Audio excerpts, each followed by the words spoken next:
folks, this is Travis here at Set Apart Homestead. Thank you for stopping by. Today is Memorial Day, and as much as probably all of you that are watching, including myself, are very much at odds with what our own government and political system does, there are many men and women in the past that have given their lives for freedom, or for what they believed that they were fighting for was freedom.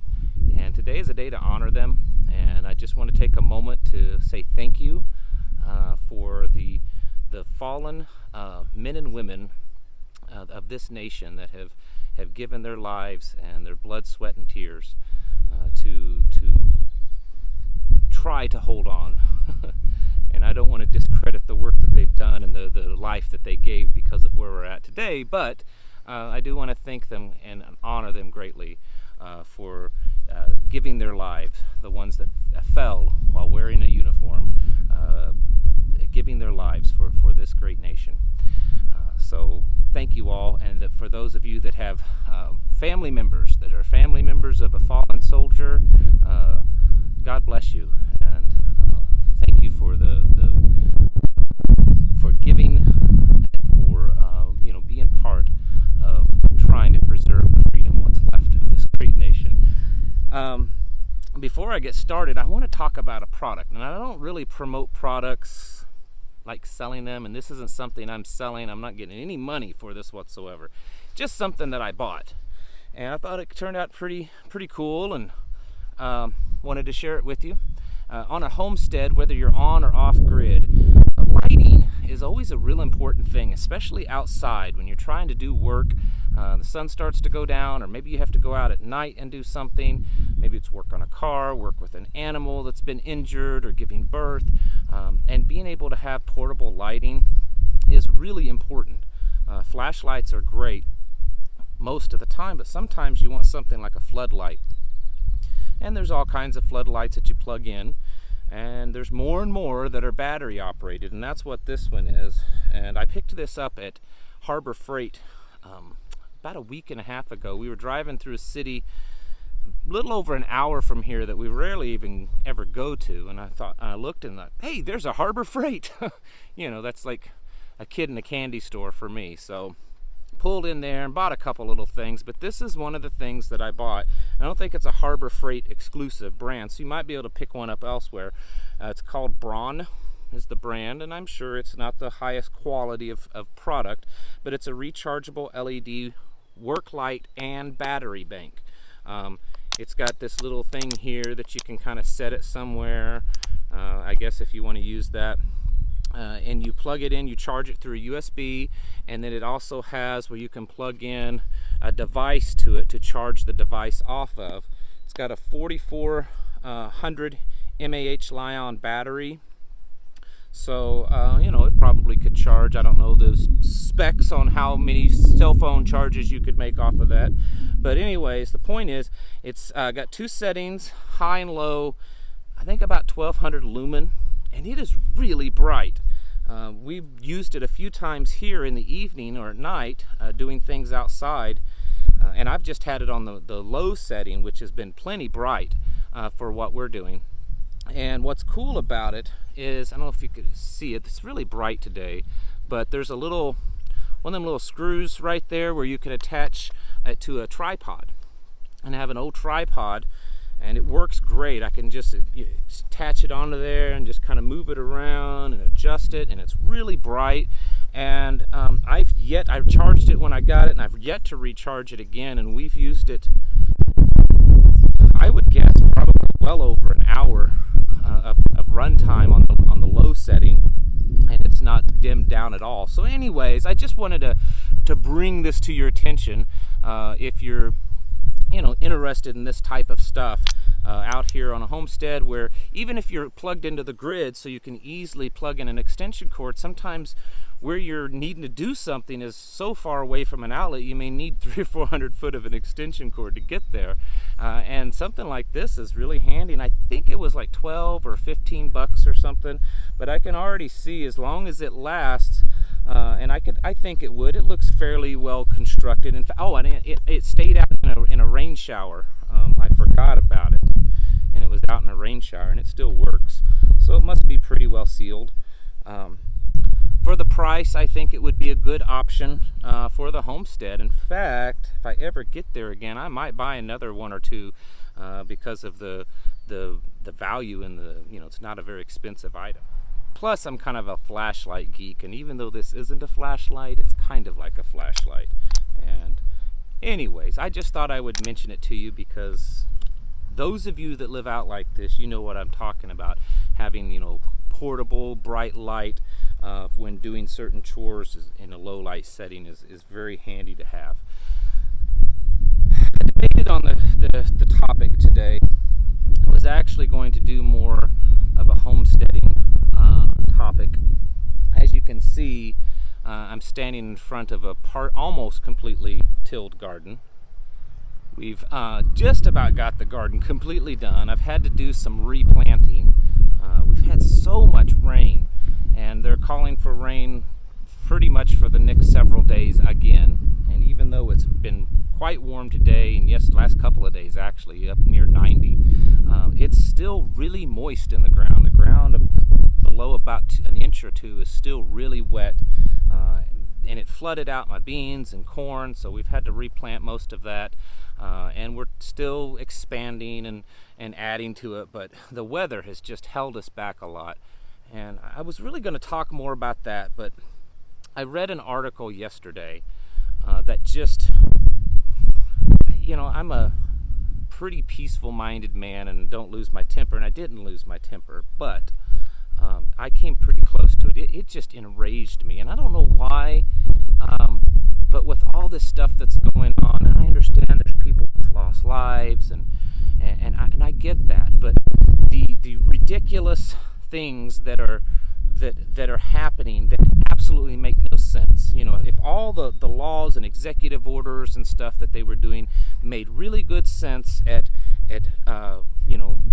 holding back this virus so that more people don't die, I could get it.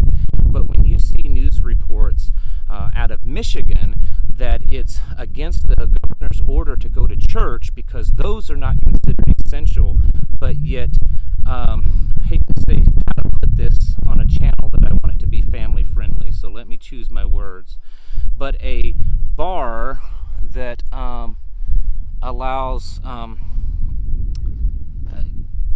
very illicit gay activities and other types of activities that average people would think are pretty wrong. I'm not going to say it on here because I do have a pretty strong moral compass, but really no clothing and certain activities going on, sexual activities, was deemed an essential business in the state of Michigan, but churches aren't. When you hear stuff like that, you're like, okay, even if there really is a virus, even if the virus is worse than what they say it is, the policies and the things make no sense. And so the average person, a decently intelligent person, almost has to come to the conclusion that there is a very planned, concerted effort to finish wiping away what little bits of freedom that we know that are left. And so that's what happened when I read this article. And I posted it on my the Prepared Homestead Facebook page. So if you want to go over there on Facebook, the Prepared Homestead Facebook page, it's there. But it's a story out of New Jersey. And it's this woman that has kind of a knick-knack shop, I don't know, just selling, no offense, but, girly things, little knickknacks and stuff like that. And of course, she had to shut down because it wasn't any essential business, and she's been really struggling. And she started hearing about other businesses kind of like hers that were doing live shows on Facebook, where they would do a live show and talk about, here's this item, kind of like Home Shopping Network TV shows. I don't know if they still have those, but you know what I'm talking about, where they sit there and talk about all the cheap knives and you call in and buy them. But doing your own kind of thing on Facebook and selling stuff online that way. So she decided to do that. So she's in her store the business that she owns. But the door's closed, the closed sign's up. She's not allowing anyone to come in because she's not supposed to allow people to come in. She's just in there on her computer doing a live show, showing little items that people can get online and purchase. That's it. Someone found out about it and complained. The police show up, knock at the door of her business. They let her in, and they make her, through threats, shut down what she's doing because, number one, she was doing this after 8 p.m., which apparently their restrictions is all businesses, either like hers or many businesses, have to shut down after 8 p.m. You can't have a business open after 8 p.m.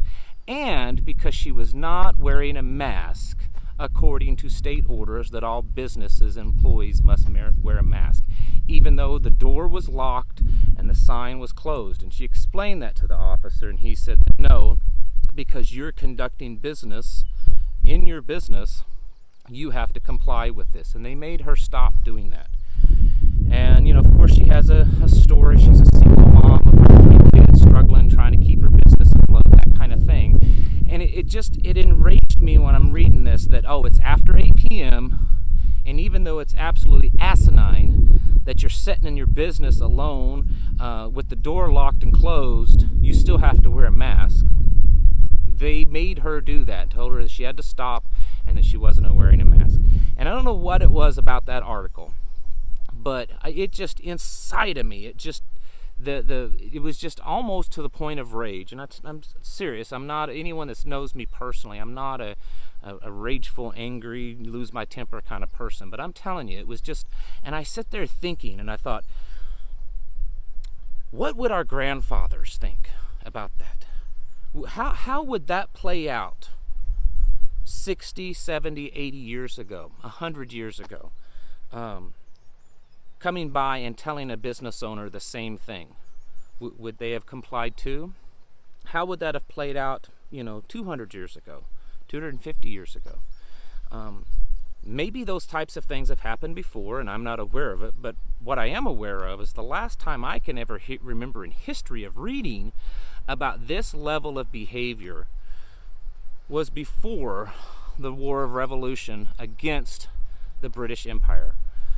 When the British Empire still controlled this land that we live under.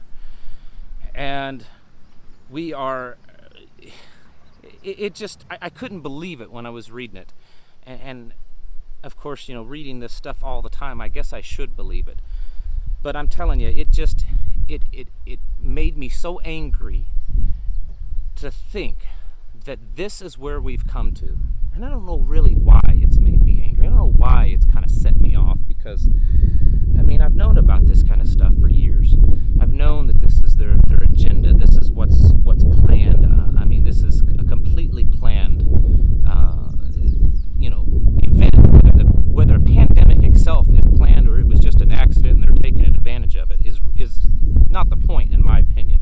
My opinion is that the takeover of our rights, the takeover of your personal property, of your personal freedom, of your personal beliefs, of your personal body, and pushing us, kicking, fighting, screaming, whatever, towards a global one-world power.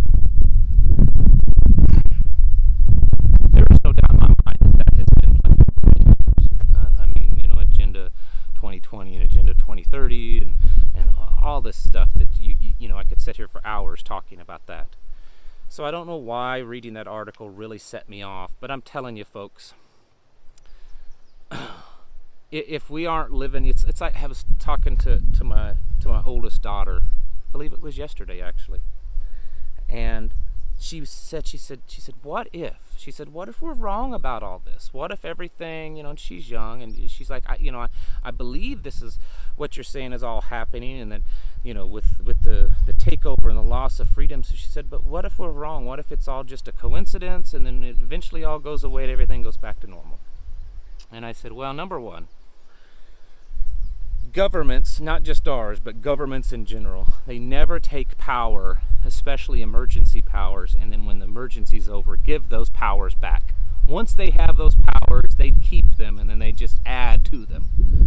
But secondly, if this isn't the beginnings or the middle or whatever of this global takeover and global power conglomeration and consolidation, and then I don't know what is. I mean, they're missing their opportunity. I can't think of a time in history when there's been the world and the people and America has been more ripe to just push this agenda through.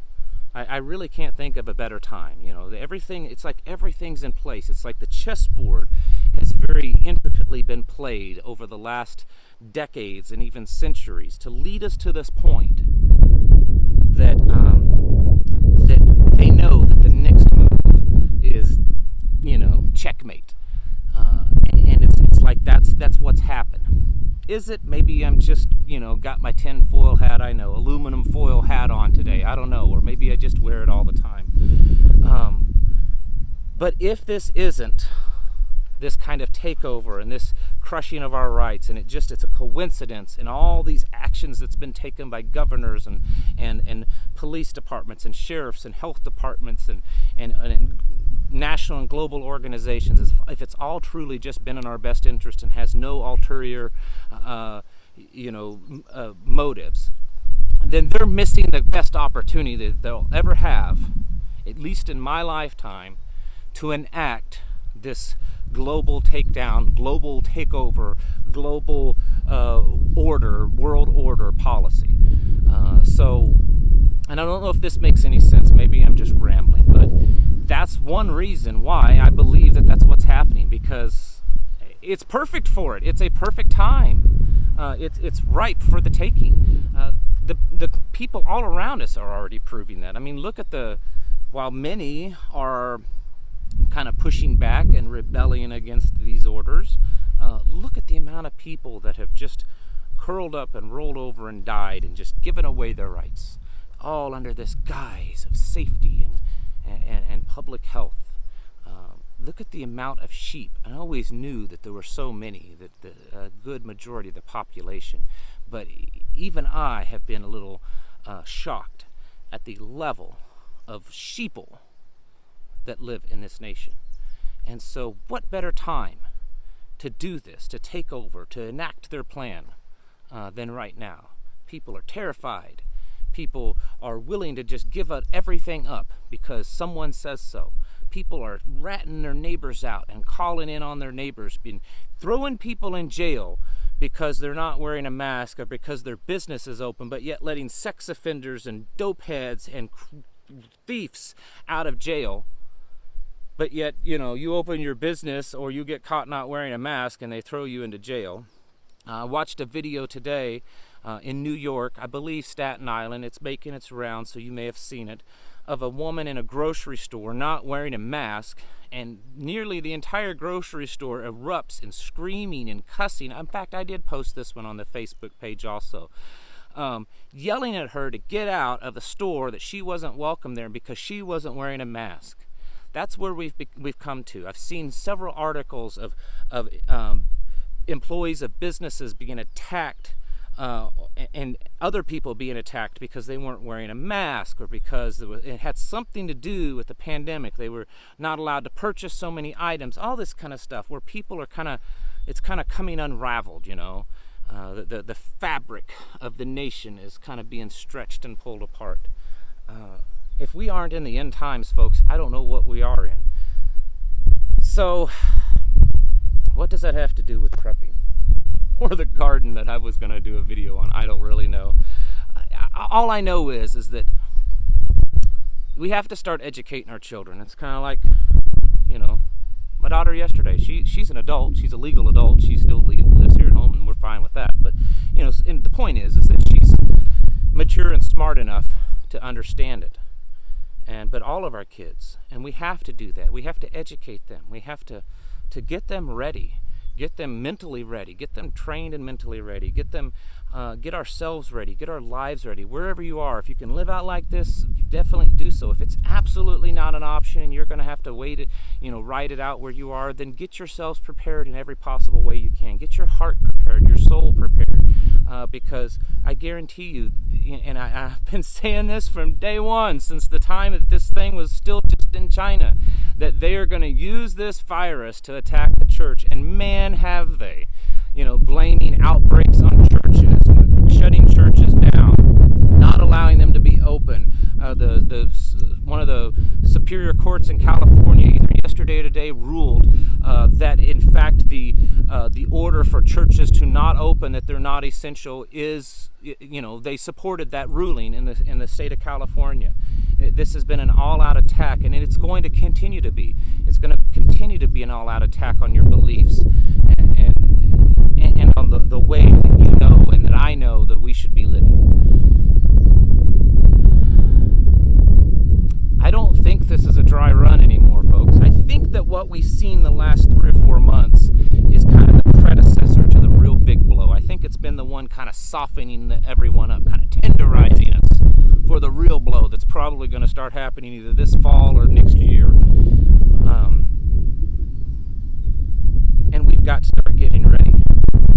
And I talk about that from a prepping standpoint, and of course I mean that, but I also mean in other ways, because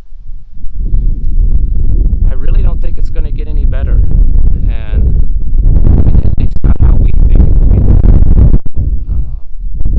There's talks on mainstream areas and stuff of the potential of mandatory vaccines.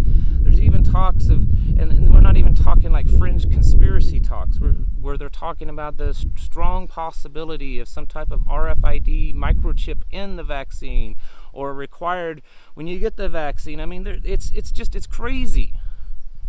It's absolutely crazy stuff. The stuff that people like Bill Gates are involved in, the takeover of the spread of freedom and information from places like Google and Facebook, that they're cracking down on, even here on YouTube.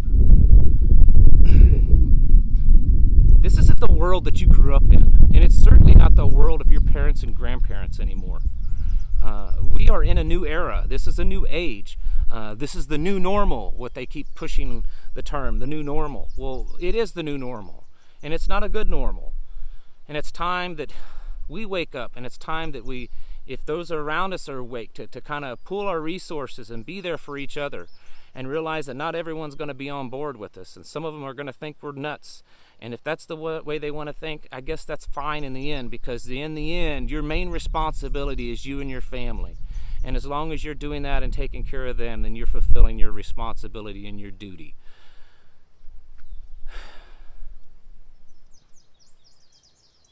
I don't know, folks. This is certainly not the video I planned to do today, but I'm going to try to go ahead and post it and see where it takes us. Let me know what you think. Tell me how crazy I am. I don't think that I am. Maybe that's the sign of being crazy, that I think I'm sane. But seriously, folks, live your days, with in mind that you're getting yourselves ready in every possible way, mentally, physically, spiritually, the things around you that you need to get ready, everything. This virus is just the beginning. It really is. All right. Thank you all for watching. I'll catch you in the next video.